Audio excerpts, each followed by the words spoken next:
Time to pull up a chair. We've got another great story for you today in the R Lounge. Turns out, being a stepmom wasn't in this OP's Dream Cabins brochure. Today in the R Lounge, it's time for a life renovation. I've been with my husband for 4 years, married nearly 1. He's been previously married and has 2 kids from that marriage, a boy, 14, and a girl, 16. I've found myself becoming increasingly more and more resentful of his kids. Before you come at me, let me explain. So my husband is 10 years older than I am. He got a vasectomy during his previous marriage, and first of all, he didn't tell me this when we started dating. We started dating. Honestly, 4 years ago, I was organizing this protest, and he happened to be one of the police officers that was just making sure everything was going to go smoothly. I took a chance and asked for his number, and he actually gave it to me. He was just newly divorced at the time, and so we wanted to take it slow. After about 2 years of dating, he bought the place we're currently in. It's this lovely little cabin about an hour away from a major city. It's on about 5 acres of land, and we have horses and chickens. It's honestly always been a dream of mine to live where we are. It's perfectly secluded and yet close enough to drive into the city if we need anything. The only thing is, it's a bit far from my work. We originally chose it because it was sort of in the middle of work for the both of us. At the time, he worked an hour north of our place.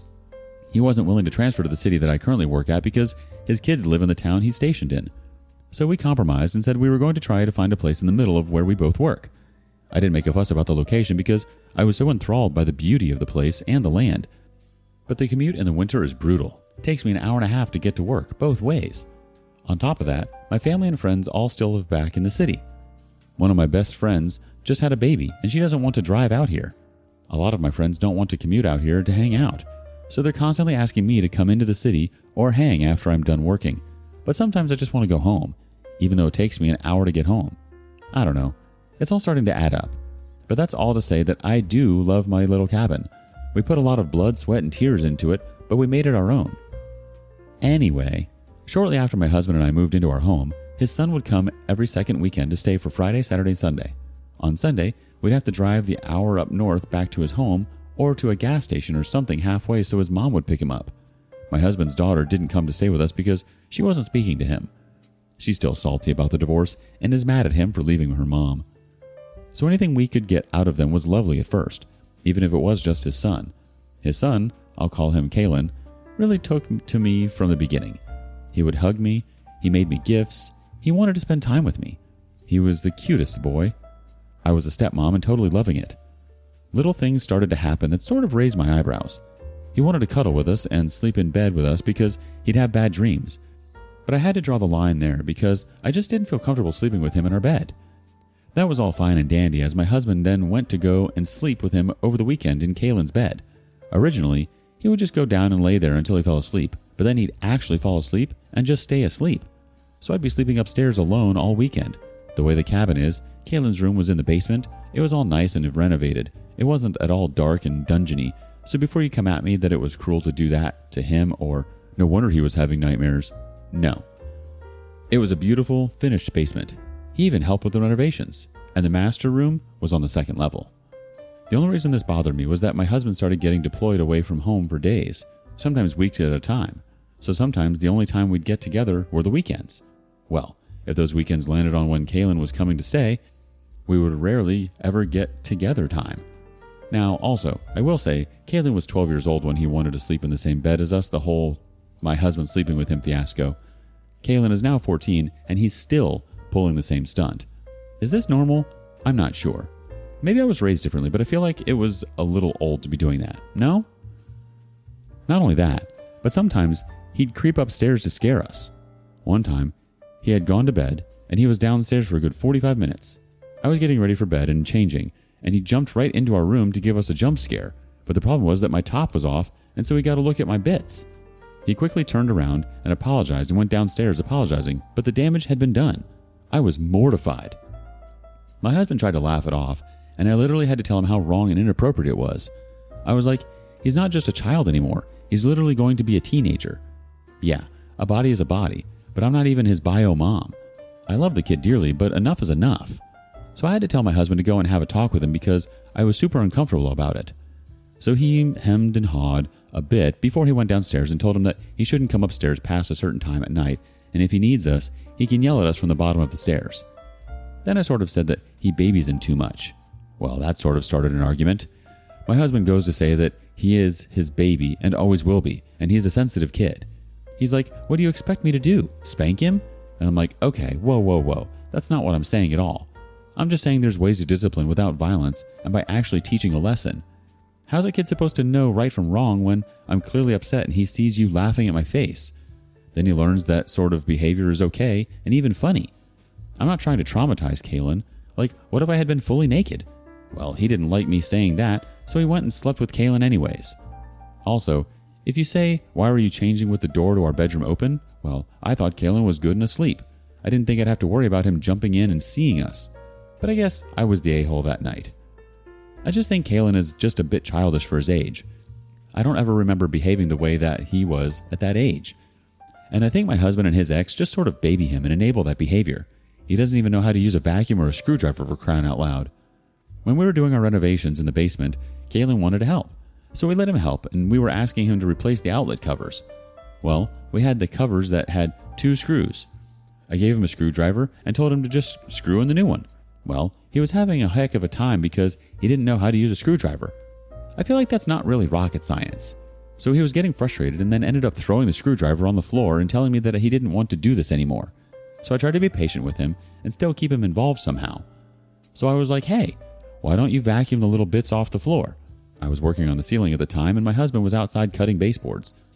So then he picks up the vacuum and he's like, how do I turn it on? So I show him the button to turn it on. So he turns it on and he starts vacuuming, but then he's looking at me like, am I doing this right? And I'm like, yeah, right on, good job. But then he's not really moving big things out of the way or moving things in order to get all the bits off the floor. And it just kind of looks like he's doing a half-butted job.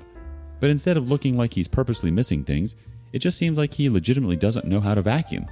So I'm like, wow, great. And then my husband comes in and he starts praising him like crazy and acting like he's made of gold. He didn't even really try to say like, hey, over there, or hey, missed a spot. Like, am I wrong here? That brings me to the main point of this story. So there were a few times that my husband had to work the weekends that Kaylin was supposed to come over. And instead of missing out on coming over, Kaylin would ask his mom if he could still come by and stay the weekend, even though his dad was gone. And his mom asked me if it would be okay. And I didn't want to be the bad stepmom or seem like I didn't love Kaylin or didn't want him around. I mean, I didn't see him as a bad kid.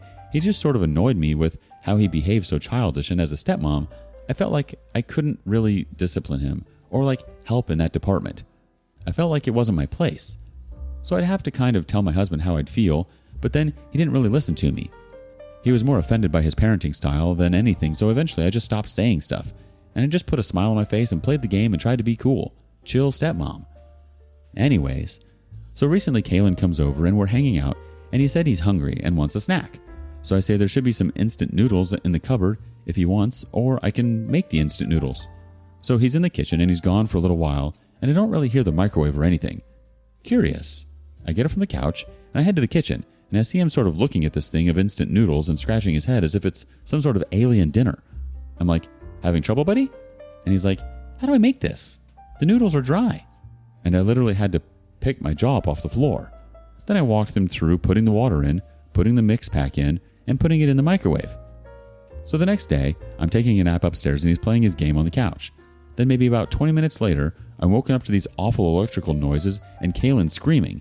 I run downstairs and the kitchen is full of smoke and the microwave is all up in flames, and the flames are literally up on the wall and the wall is on fire, and then it's quickly making its way up to the ceiling. Kaylin's freaking out, and thankfully I remember there's a fire extinguisher under the kitchen sink. So I grab it and start extinguishing the huge freaking fire. Once it's out, I start crying because all of a sudden this adrenaline and how scared I was, and I'm seeing the damage to the wall. It's all charred. And we quite literally live in the cabin, so the wall is made of tree logs. Literally cannot fix this. Kaylin is sobbing and he's saying, I'm sorry, and I just sort of lose it and yell at him to go downstairs. I crack all the windows open and start the fans so the burning smell will go away. Then I see the microwave, what looks like could have been an instant noodle thing.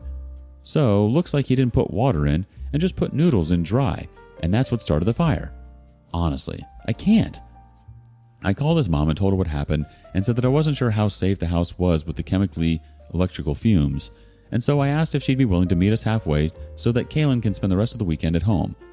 She was totally okay with it and apologized profusely. I called my husband and told him what happened, and I even texted him photos, and he literally just laughed and said, "Whoa, that's not good." And I said, "That's it? That's all you have to say?" And he said, "Well, I'm just glad you guys are okay." And I said, "Your son nearly burned down our home."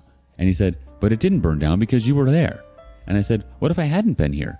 And I said, "Your son is 14. He should know better. He's old enough to be at home on his own. What if I wasn't here? Or what if he was back home with his mom and did the same thing?"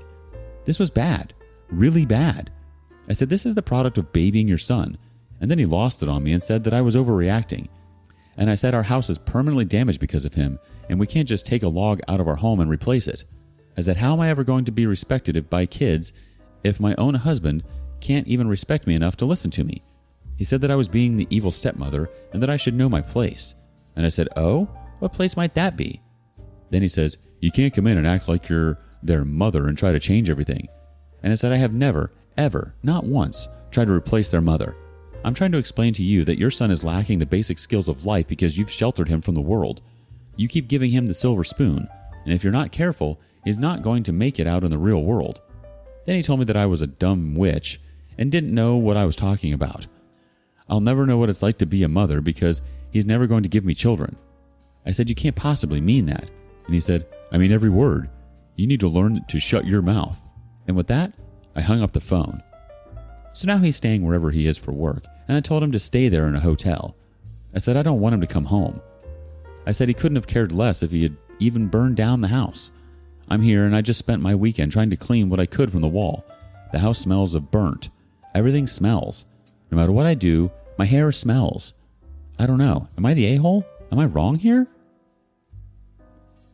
Yikes, OP.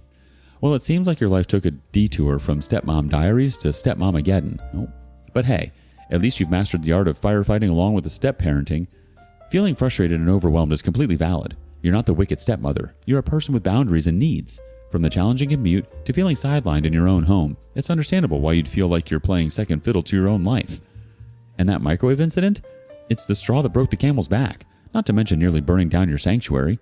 Your concerns about your stepson's safety and lack of basic life skills are legitimate. It's not about being the evil stepmother. It's about wanting what's best for everyone involved. Your feelings matter, your concerns are valid, and your frustrations are justified. You're not asking for the moon, you're just asking for a little respect and understanding. Update. Okay, so some of you said I was taking it too far, and others said to leave his butt. Well, this incident sort of had me looking back at a lot of things and really got me thinking. I mean, he has a vasectomy, and I remember telling him early on in our relationship that I didn't want to rule out having kids of my own one day, and he didn't actually mention that he had a vasectomy until much later after that conversation. And at the time, I just thought that I wasn't going to have kids of my own, and that I'd live with being a stepmom, and that I was going to be the best stepmom there ever was. Ha! That was a funny daydream, and I didn't even see him not telling me something important like that as a red flag until now. I'll admit, I was blinded by love. I just wanted to make it work. I tried to be the chill chick about it all. He wanted to buy a place halfway for us? Okay, sure. But then he was hardly ever home because he was away for work so much. So I was all alone in this beautiful house. He literally isolated me from everyone I love. I miss my friends. I miss my family. And he made me hate going to work because I had to drive so far there and back. I used to love work and love what I do. I do want kids of my own. I don't want to have to tiptoe around things or be scared to say things to my husband about how he should raise his kids or discipline them. I have no power here. I can't live in a place where I'm not respected and my voice isn't heard. I'll never be a parent to these kids when my own husband tries to be their best friend. So I officially left him. We're able to get the marriage annulled. I'm staying with my mom for now. As much as I loved that house, I couldn't stay there any longer. It ended up feeling like a prison. And I'm back in the city and I'm a few minutes away from work and I see my friends almost every day. I get to spend time with my best friend and her new baby. I feel good about all of this. I've also heard from some mutual friends that my ex was demoted at work. Looks like his dismissive attitude and lack of responsibility finally caught up with him and spilled over into other aspects of his life. Not only that, but because of his demotion, he's having a hard time coming up with the money to pay child support, and his daughter still isn't speaking to him. I don't blame her. Leaving a toxic environment, even one that seems idyllic on the surface, takes courage. Your decision to prioritize your own needs and desires is a testament to your strength. It's heartening to hear that you're reconnecting with loved ones and finding the joy and simple pleasures of life again. As for your ex's situation, it seems like he's facing the consequences of his actions. While it's unfortunate that it came to this, it's a reminder that accountability and responsibility matters in all aspects of life. Your decision to move forward with your life is a positive step, and I wish you all the best on your journey ahead. Remember, your happiness and well-being are worth fighting for. What do you think? Is OP wrong? What would you have done? Thanks for joining us today. Don't forget to like, subscribe, and click that notification bell before you leave. We'd love to hear your thoughts on today's topic, so feel free to leave a comment. See you next time in the R Lounge.